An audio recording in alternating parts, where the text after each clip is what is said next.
기쁨에게 오신 모든 분들을 주님의 이름으로 환영합니다. 이 시간 우리 조용히 기도하시면서 하나님 앞으로 나아가겠습니다. 여호와를 경외하며 그의 길을 걷는 자마다 복이 있도다. 내 집 안방에 있는 내 아내는 결실한 포도나무 같으며 내 식탁에 둘러앉은 자식들은 어린 감람나무 같으리로다. 여호와를 경외하는 자는 이같이 복을 얻으리로다. 거룩하신 하나님, 마더스데이 주일을 맞이하여 부모님을 공경하는 마음을 안고 예배를 드립니다. 부모님께 순종하며 받들어 섬기셨던 예수님의 아름다운 모습을 생각합니다. 우리도 이 예배를 통해서 부모님을 공경하는 마음이 더욱 깊어지게 하여 주옵소서. 한평생 자식들을 위하여 헌신했던 우리의 부모님들이 하나님의 사랑과 위로를 받는 시간이 되게 하여 주옵소서. 또한 이미 성전으로 모시고 나올 부모가 없는 자녀들에게는 큰 위로를 더하여 주시고 하나님께서 친히 저들의 부모가 되어 주옵소서. 모든 영광을 하나님께 돌리오며 예수님의 이름으로 기도드립니다. 아멘.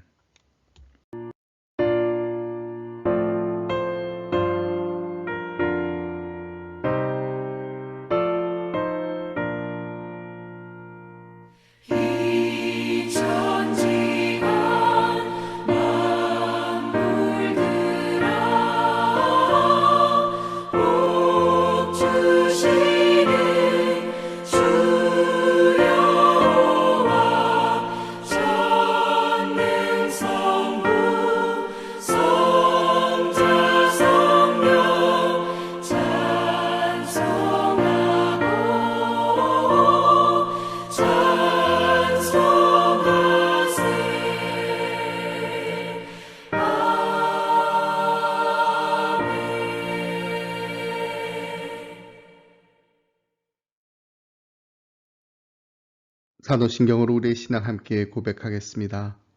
나는 전능하신 아버지 하나님, 천지의 창조주를 믿습니다.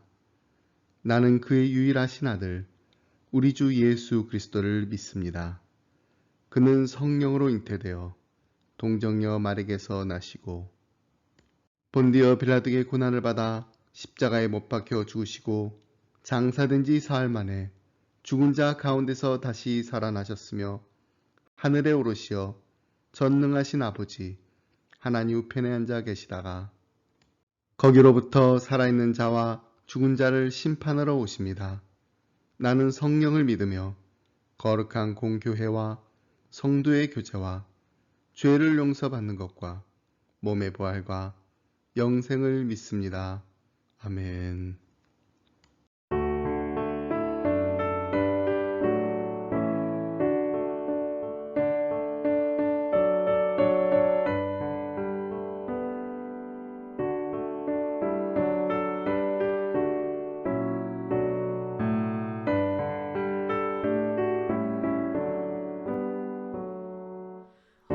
어머니의 넓은 사랑 귀하고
오늘 함께 나눌 말씀은 잠언 3장 1절로 6절 말씀입니다.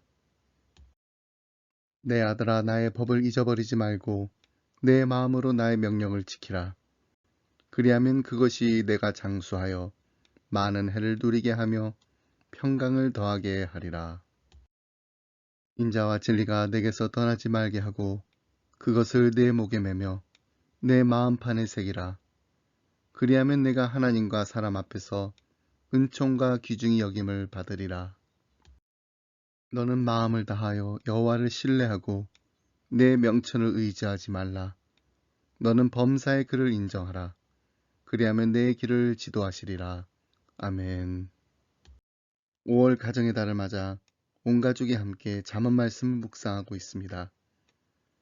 저희 가정에서도 아이들과 함께 잠자기 전에 잠언 말씀을 함께 읽고 있습니다.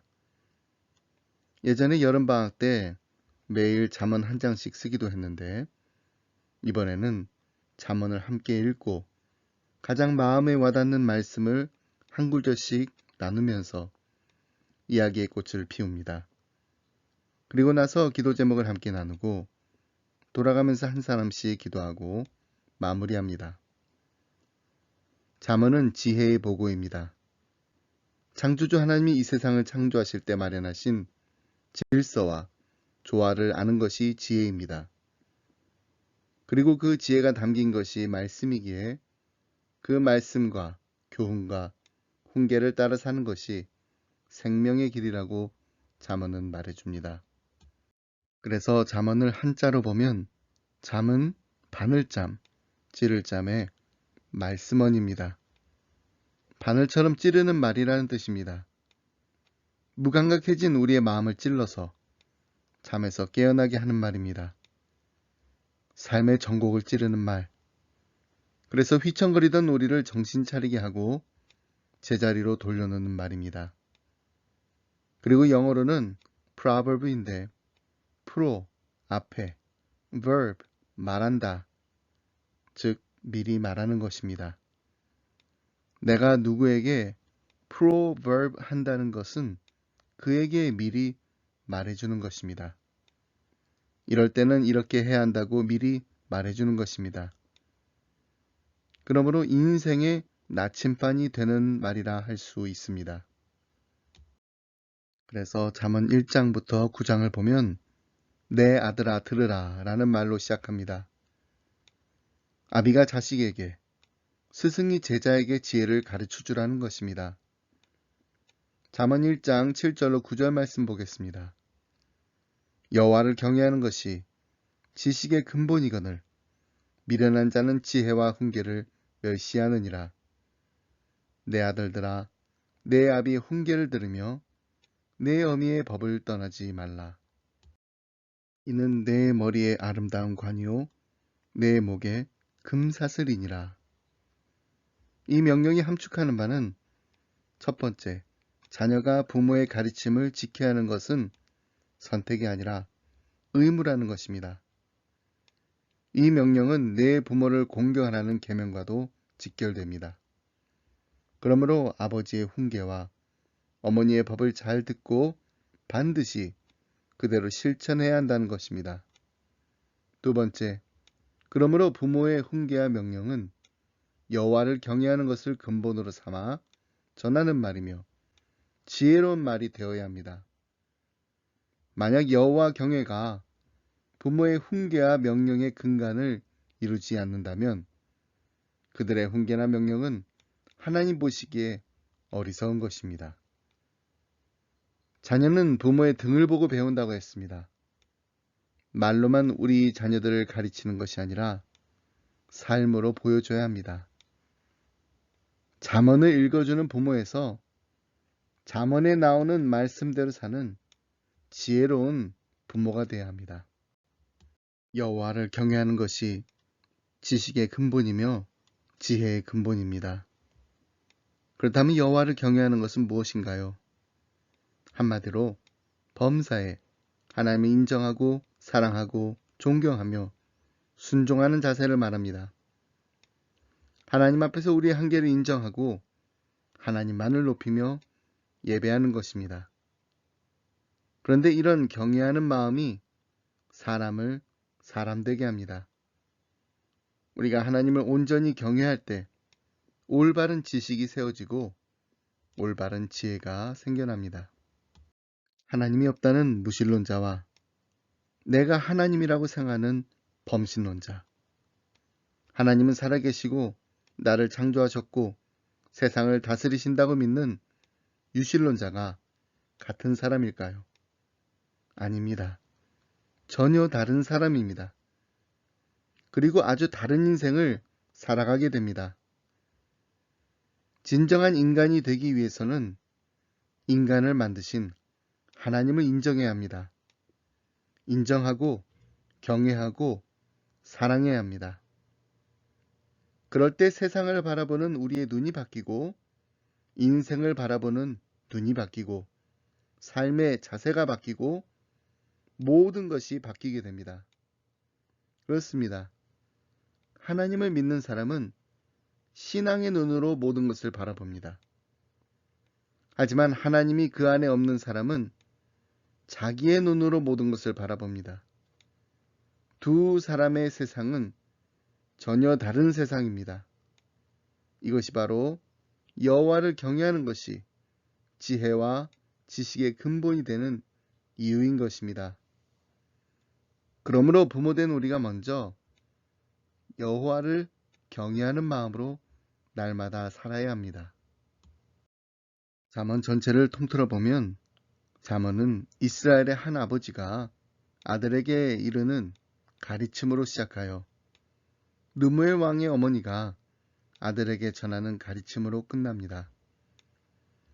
이와 같이 잠언은 일반인의 자녀든 왕의 자녀든 부모로부터 전해지는 하나님의 가르침을 받으라고 촉구하며 하나님의 명령에 순종하는 부모들을 통해 자녀들도 말씀에 순종하는 자가 되라고 격려합니다. 한편 부모의 지혜로운 훈계와 명령은 이를 듣는 자녀에게 화관이나 금사슬, 금목걸이와 같습니다. 전쟁의 승리자가 화려하게 장식된 관을 수여받으며 새로이 직책을 맡은 관리가 자기의 지위와 임무를 나타내는 금사슬을 수여받듯이 여호와를 경외하는 부모의 가르침을 경청하는 자식은 형통하고 안정된 삶을 얻게 될 것이라고 분명히 가르치고 있습니다. 앞으로 5월과 6월 2달 동안 잠언을 함께 묵상하면서 슬기로운 신앙생활이라는 주제로 말씀을 나누도록 하겠습니다. 오늘은 잠언 3장을 통해 범사에 하나님을 인정하는 삶이라는 제목으로 말씀을 나누면서 함께 은혜 받고 도전받는 시간을 가지려 합니다. 먼저 오늘 본문 1절로 6절을 보면 세 가지의 조건절로 되어 있는 것을 볼 수 있습니다. 뭐뭇을 하면 뭐뭇을 해주겠다란 것입니다. 나의 명령을 지키라. 그리하면 장수와 평강을 주실 것이다. 진리를 마음에 새기라. 그리하면 은총을 받을 것이다. 범사의 그를 인정하라. 그리하면 내 길을 인도하실 것이다.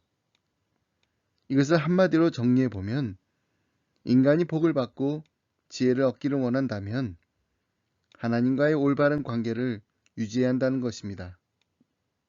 여러분, 우리 인간은 다른 피조물과는 달리 하나님의 형상대로 지음을 받았습니다. 하나님의 형상이란 라틴어로 이마고 데이라고 하는데 이는 하나님의 이미지라는 뜻입니다. 인간은 다른 피조물들과는 다르게 하나님의 신성, 곧 하나님의 영이 담겨 있는 존재라는 것을 알아야 합니다. 그렇기 때문에 인간은 영혼을 지닌 인격적 존재가 되고 인격적이신 하나님과 바른 관계를 유지할 때야 비로소 인간 본연의 가치 있는 삶을 살 수 있는 것입니다. 자, 그렇다면 하나님과의 올바른 관계 속에서 지혜를 얻는 길은 무엇일까요? 첫 번째, 하나님의 말씀을 듣고 순종하는 것입니다. 1절로 2절 말씀 함께 보겠습니다. 내 아들아, 나의 법을 잊어버리지 말고 내 마음으로 나의 명령을 지키라. 그리하면 그것이 내가 장수하여 많은 해를 누리게 하며 평강을 더하게 하리라. 우리가 하나님의 말씀을 잊어버리지 않으려면 그 말씀을 마음에 간직해야 합니다. 하나님의 말씀을 마음에 간직하는 제일 좋은 방법은 그 말씀을 주야로 묵상하는 것입니다. 그러나 하나님의 말씀을 잊어버리지 않는 또 다른 방법은 마음에 간직한 말씀을 행동으로 옮기는 것입니다. 하나님의 말씀을 행동으로 옮겨 순종할 때 그것은 보다 확실하게 나의 말씀이 됩니다. 그래서 마음으로 나의 명령을 지키라고 한 것입니다. 마음을 다하고 정성을 다하고 뜻을 다하고 힘을 다해 하나님의 명령에 순종하라는 것입니다. 솔로몬은 이것을 좀 더 구체적으로 이렇게 권고합니다. 3절 말씀입니다. 인자와 진리가 내게서 떠나지 말게 하고 그것을 내 목에 매며 내 마음판에 새기라. 이 말씀은 쉐마의 일부인 신명기 6장 8절 너는 또 그것을 내 손목에 매어 기호를 삼으며 내 미간에 붙여 표로 삼고 라는 말씀과 비슷한 내용 그리고 형식으로 되어 있습니다. 다만 하나 독특하게 다른 점이 있다면은 쉐마에서는 말씀을 강조하고 여기에서는 인자와 진리를 강조하고 있다는 점입니다. 여러분 쉐마에서 모세가 말씀을 손목에 메고 미간에 붙이라고 한 이유가 무엇인가요? 이는 사람이 겉모양을 치장하는 데 있어 말씀이 최고라는 뜻이 아닙니다. 이는 하나님 말씀 자체가 하나님 백성의 브랜드가 되어야 한다는 것입니다. 기호를 삼으며 표를 삼고라는 말씀이 이것을 더욱 분명하게 해줍니다. 본문도 거의 이와 같은 말씀을 하는 것입니다. 다만 말씀 대신 인자와 진리를 대입한 것뿐입니다. 그래서 본문 3절 말씀을 잘 보면 출애굽기에서 모세가 쉐마에서 왜 말씀을 손목에 메고 미간에 붙이라고 하는지가 보다 분명해집니다. 그것은 곧 외적 치장을 하라는 뜻이 아니라 말씀 그대로 살아서 우리의 성품, 우리의 행실 등에서 하나님의 성품이 나타나야 한다는 것을 말해주는 것입니다. 왜냐하면 본문에서 언급하는 인자와 진리는 우리의 거룩하신 하나님의 성품을 반영하는 것이기 때문입니다. 그렇습니다. 하나님의 성품은 인자와 진리이며 하나님의 자녀인 우리는 그것을 닮아가야 하며 또 그것으로 내면을 치장하며 그것을 삶의 방식으로 삼아야 합니다. 여기서 인자란 사랑을 말씀하는 것으로서 특별히 당신과 언약을 맺은 백성들을 향한 하나님의 다함없는 사랑을 나타냅니다. 변하지 않는 사랑을 말합니다. 또 진리란 충성, 신실, 성실을 나타내는 말로 한 번 하신 언약에 관해서는 결코 변하지 않으심을 말해줍니다. 다시 말해서 신실하신 하나님이 언제나 변함없는 사랑으로 우리를 대하듯이 우리 역시도 그렇게 사람들을 대하면서 세상을 살아야 한다는 것입니다.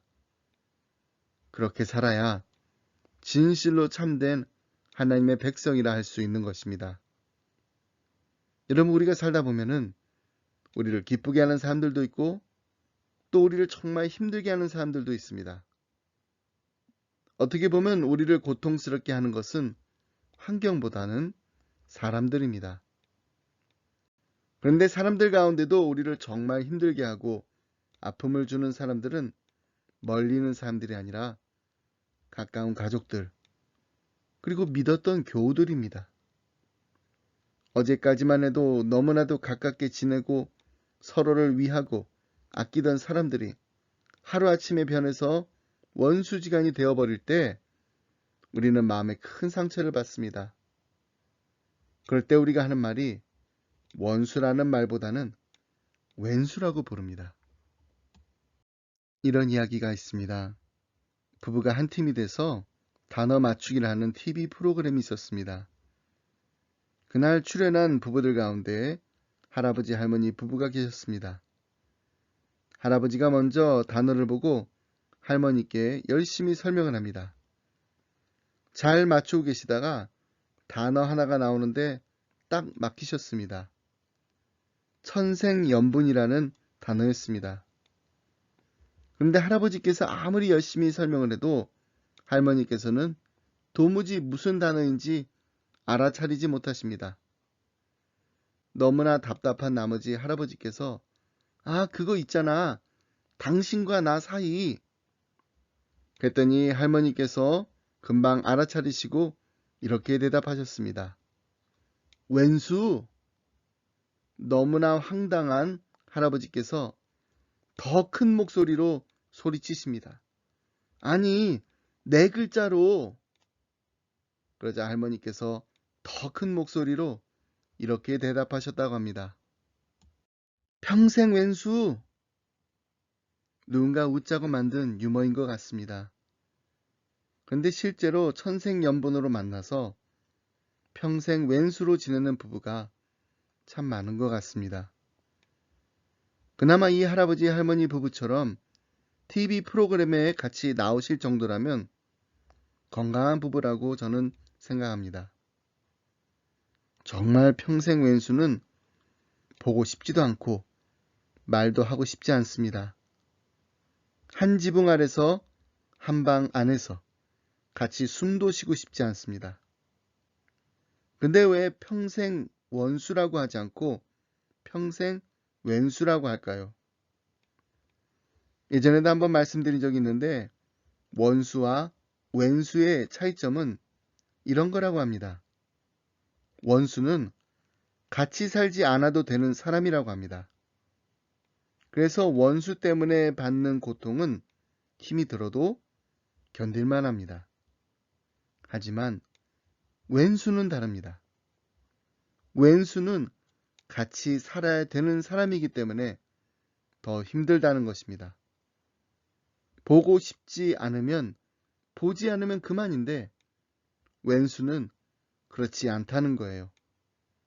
계속해서 봐야 되고 계속해서 만나야 하니까 얼마나 힘이 들겠어요. 근데 여기서 우리가 기억해야 할 것은 이런 왼수 같은 사람들이 한때는 우리와 가장 가깝고 우리가 너무나도 사랑했던 사람들이었다는 것입니다. 그러니까 더 힘들다는 거예요. 하지만 이제 우리는 하나님의 성품을 닮아가는 하나님의 사람들입니다. 하나님의 자녀들입니다.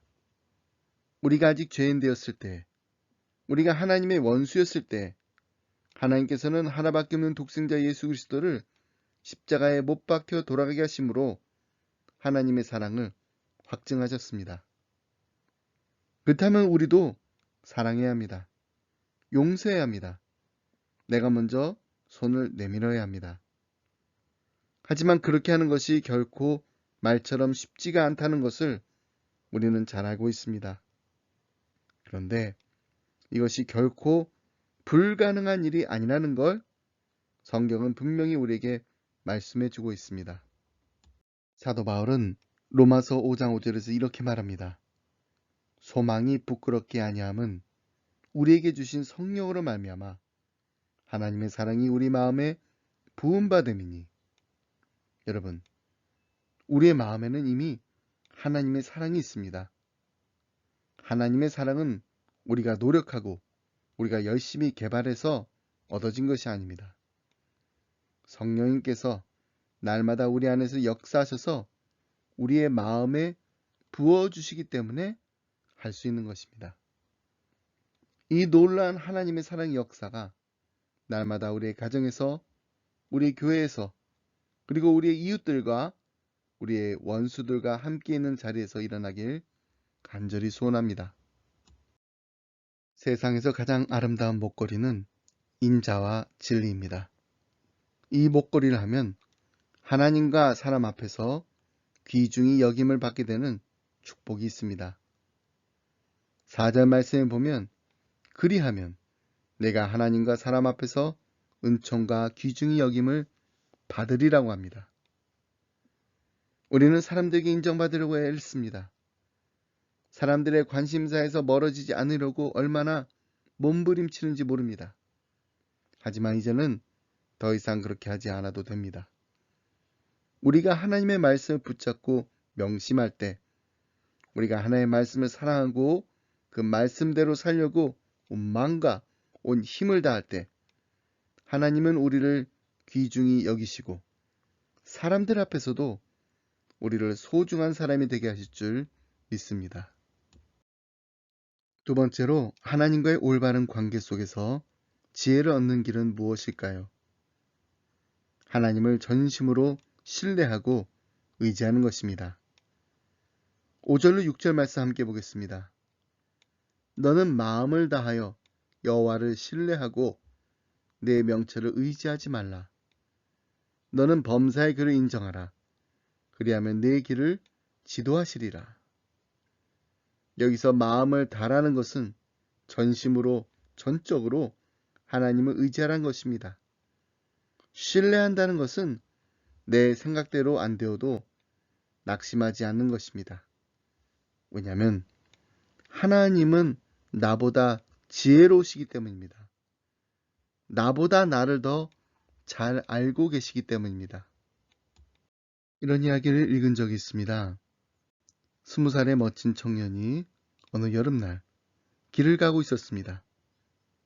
아침 일찍부터 걸었기 때문에 한낮이 되자 피곤해진 그는 길가 숲속으로 들어갔습니다. 나무 그늘에서 잠깐 쉬었다가 마차를 잡아 탈 생각이었습니다. 그런데 맑은 샘물을 마시고 시원한 그늘에 눕자 그만 깊은 잠이 들고 말았습니다. 잠시 후 어떤 나이 많은 부부가 마차를 타고 가다가 마침 마차가 고장이 나서 잠시 쉬려고 숲속으로 왔는데 잠든 청년을 발견합니다. 저 젊은이 잘도 자네. 부럽네 그려. 그 소리를 듣고 부인이 말했습니다. 여보, 이 청년이 얼마 전에 죽은 우리 애와 너무 닮았어요. 혹시 하나님이 우리에게 이 아이를 장자로 주신 게 아닐까요? 죽은 외아들 대신 양자로 맡고 싶은 생각이 든 부부는 청년을 깨우려고 했습니다. 그 순간 마부가 마차를 다 고쳤습니다 라고 외쳤습니다. 깨울까 말까 고민을 하다가 부부는 그냥 마차를 타고 길을 떠났습니다. 조금 후에 그 마을의 어여쁜 처녀가 산책을 나왔다가 잠든 청년을 보고 얼굴을 붉혔습니다. 그때 벌 한 마리가 날아왔고 그 처녀는 청년이 벌에 쏘이지 않도록 쫓아주면서 그를 바라보았습니다. 처녀의 아버지는 그 마을의 농장 주인으로 마침 외동딸을 위해 신랑감을 찾던 중이었습니다. 혹시 깰까 기다리던 처녀는 그가 깨지 않자 마음을 고쳐먹고 그곳을 떠나갔습니다. 조금 후에 도둑 두 사람이 숲에 왔다가 잠든 청년을 보고 말했습니다. 저 청년을 털자. 잠이 깨면 어쩌지? 칼로 찌르지 뭐. 그리고 보따리를 뒤지기 시작했습니다. 그때 지나가던 사냥개가 물을 찾아 샘으로 왔습니다. 도둑들은 개가 있는 걸 보니 부근에 누가 있나 보네 하면서 도망쳤습니다. 조금 후에 다가오는 마차 소리에 눈을 뜬 청년은 아무것도 모른 채 잘 잤다 하고 마차를 잡아타고 그곳을 떠났습니다. 미국 작가 나다니엘 호손의 단편 데이비드 스완의 내용입니다. 젊은이가 낮잠을 자던 시간, 그 짧은 시간에도 인생이 바뀔 수 있는 일들이 얼마든지 일어날 수 있습니다. 만약 노 부부가 왔을 때 눈을 떴다면, 마부가 조금만 늦게 마차를 고쳤더라면 노 부부의 양아들이 될 수도 있었습니다. 벌이 날아왔을 때 잠에서 깨어났다면, 처녀와 말 한마디만 나눴더라면 결혼을 할 수도 있었습니다. 도둑들 앞에서 눈을 떴더라면 죽을 수도 있었고, 사냥개가 조금만 늦게 왔어도 물건을 도둑 맞았을 것입니다. 이렇듯 스스로가 깨닫지 못하는 사이에도 운명의 그림자는 우리의 앞을 지나갑니다. 그러니 인생은 내 뜻대로, 내가 계산하는 대로 되는 것이 아닙니다. 아무도 자신의 미래를 알 수 없습니다. 다만 하나님만이 아시고 우리의 삶을 인도하십니다. 그러므로 하나님은 나를 나보다 더 잘 아시고 사랑하시고 나를 향한 계획이 있으시다는 것을 믿어야 합니다.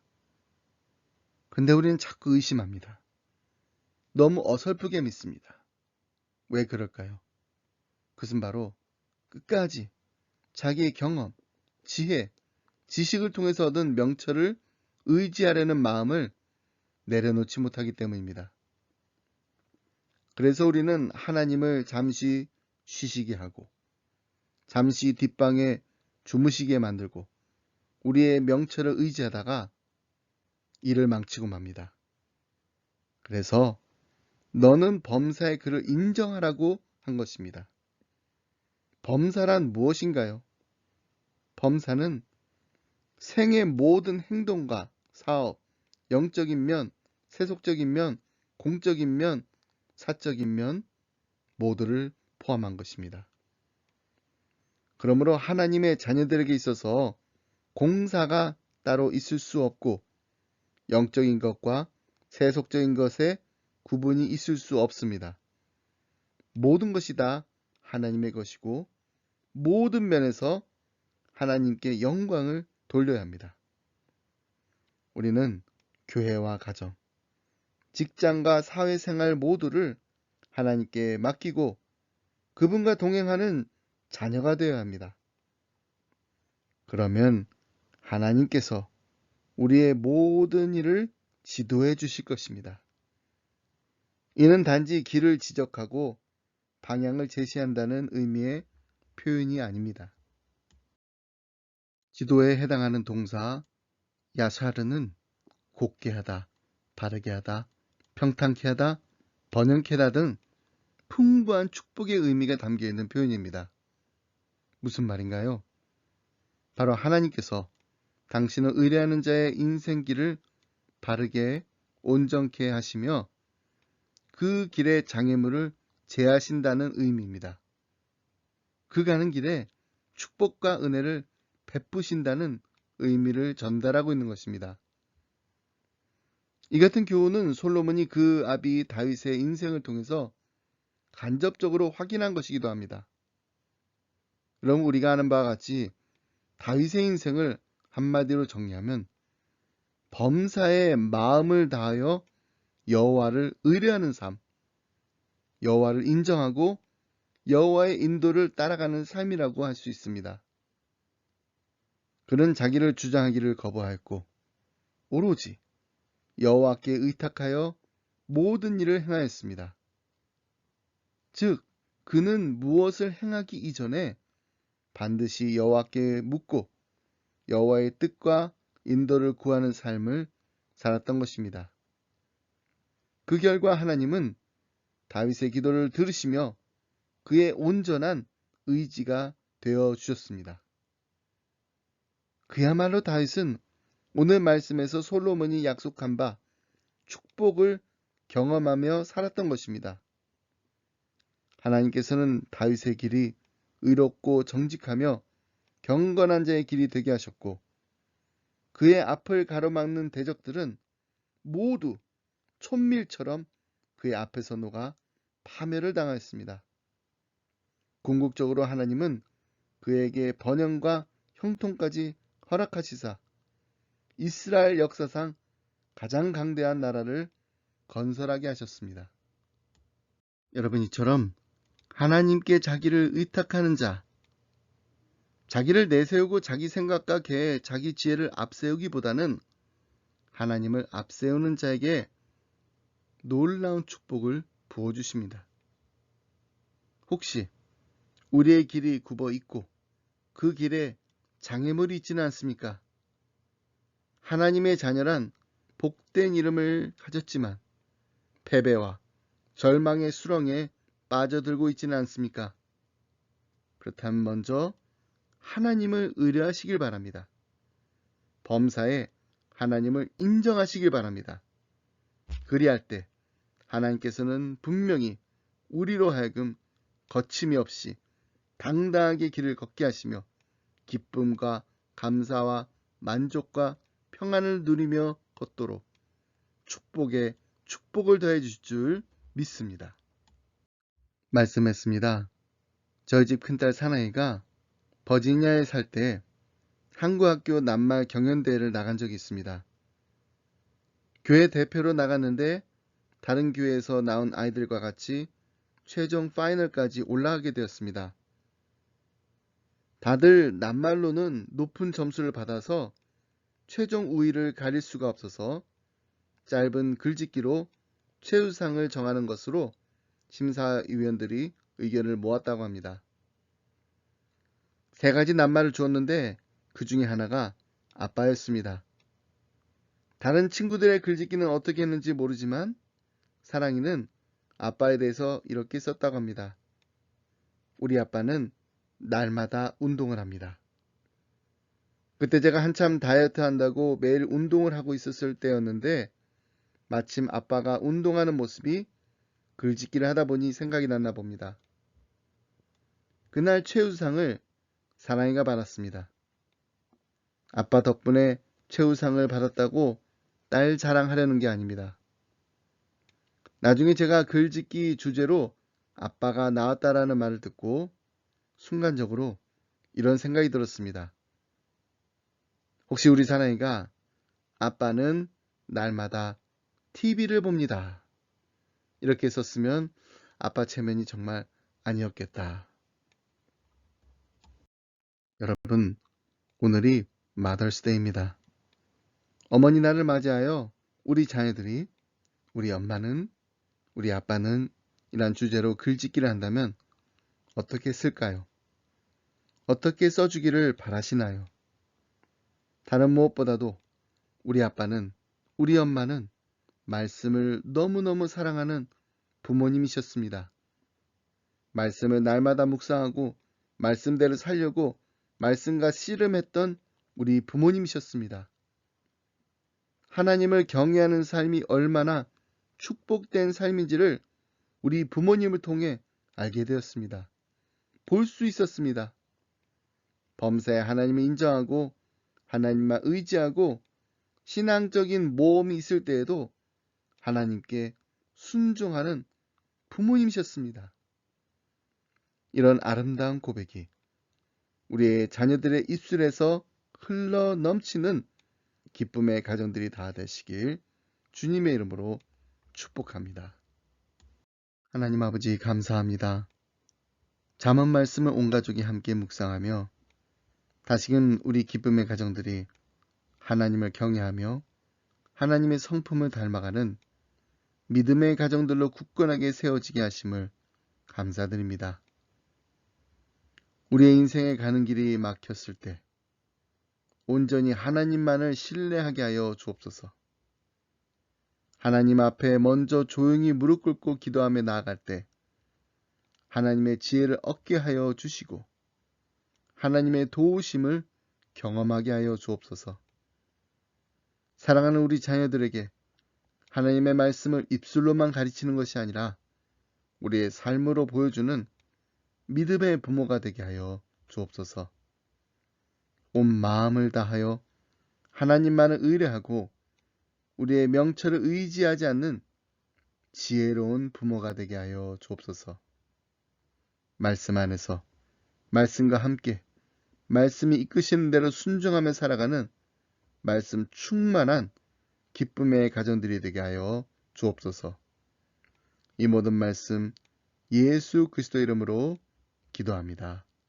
아멘.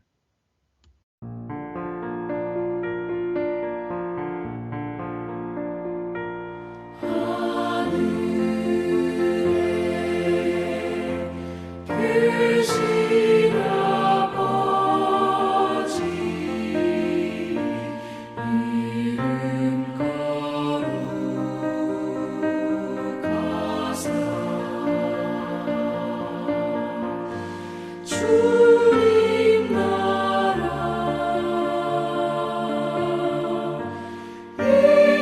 일하시고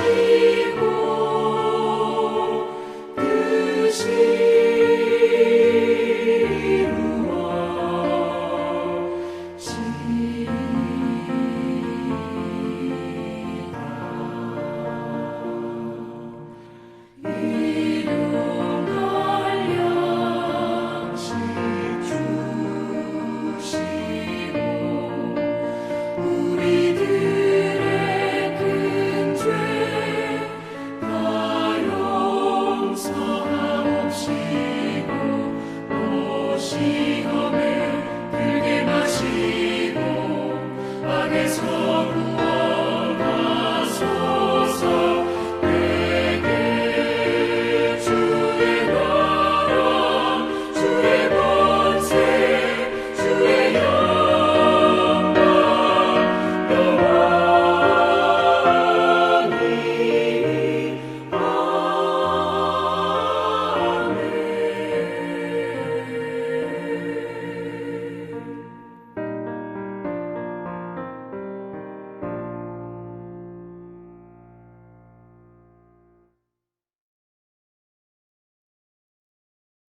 이제는 우리 주 예수 그리스도의 은혜와 하나님 아버지의 그 크신 사랑과 성령님의 감동감화 교통하심이 하나님 날마다 하나님을 경외하며 하나님의 성품을 닮아가는 믿음의 부모가 되게 하여 주시옵소서. 잠언을 읽어주는 부모로 끝나는 것이 아니라 잠언에 나온 말씀대로 행하는 말씀에 순종하는 부모가 되게 하여 주옵소서. 간절한 마음을 기도하면 이 자리를 떠나는 사랑하는 성도님들과 가정과 생업 위에 그리고 주님의 몸된 교회 위에 지금부터 영원토록 함께 하시길 간절히 축원하옵나이다.